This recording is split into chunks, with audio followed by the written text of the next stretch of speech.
Hello there, friends. Today I rode my bike to the beautiful Magnolia Cemetery, and I'll be reading an article to you from the Harvard Business Review. This is from their collection of articles on resilience.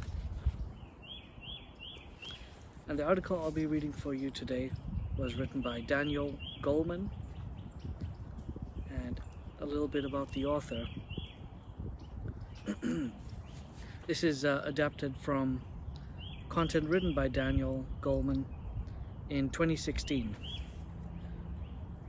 Daniel Goleman is a co-director of the Consortium for Research on Emotional Intelligence in Organizations at Rutgers University, co-author of Primal Leadership, Leading with Emotional Intelligence, published by Harvard Business Review Press in 2013, and also author of The Brain and Emotional Intelligence, New Insights. It's a brief article and worth a few moments. There are two ways to become more resilient. One, by talking to yourself, and the other, by retraining your brain. If you've suffered a major failure, take the sage advice given by psychologist Martin Seligman in the HBR article Building Resilience from April 2011. Talk to yourself. Give yourself a cognitive intervention and counter the defeatist thinking with an optimistic attitude. Challenge your downbeat thinking and replace it with a positive outlook. Fortunately, major failures come along rarely in life. But what about bouncing back from the more frequent, annoying screw-ups, minor setbacks, and irritating upsets that are routine in any leader's life? Resilience is, again, the answer. But with a different flavor. You need to retrain your brain.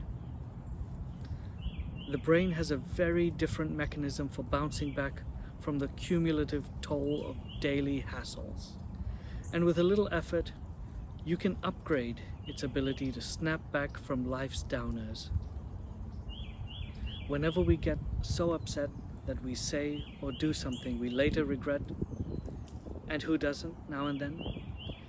That's a sure sign that our amygdala, the brain's radar for danger and the trigger for the fight or flight response, has hijacked the brain's executive centers in the prefrontal cortex. The neural key to resilience lies in how quickly we recover from that hijacked state. The circuitry that brings us back to full energy and focus after an amygdala hijack concentrates in the left side of our prefrontal cortex, says Richard Davidson, a neuroscientist at the University of Wisconsin. He's also found that when we're distressed, there's heightened activity on the right side of the prefrontal area.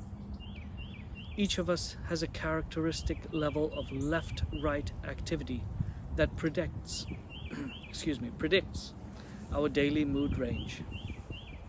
If we're tilted to the right, more upsets.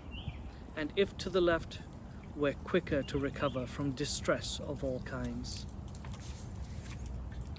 To tackle this in the workplace, Davidson teamed up with the CEO of a high-pressure 24/7 biotech startup and meditation expert Jon Kabat-Zinn of the University of Massachusetts Medical School. Kabat-Zinn offered the employees at the biotech outfit instructions in mindfulness, an attention training method that teaches the brain to register anything happening in the present moment with full focus, but without reacting. The instructions are simple. 1.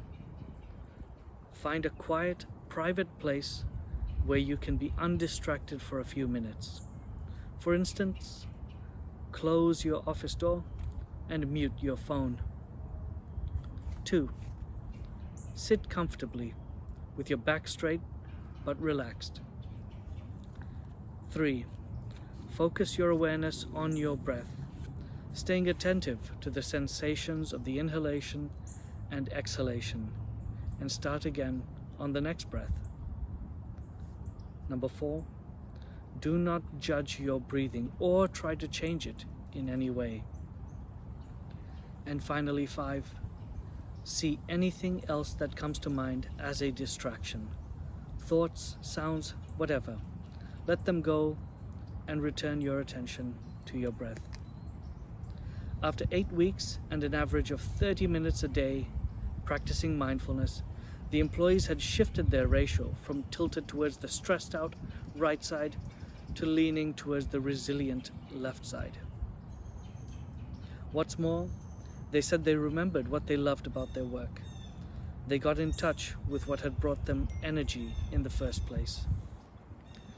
To get the full benefit of mindfulness, a daily practice of 20 to 30 minutes works best.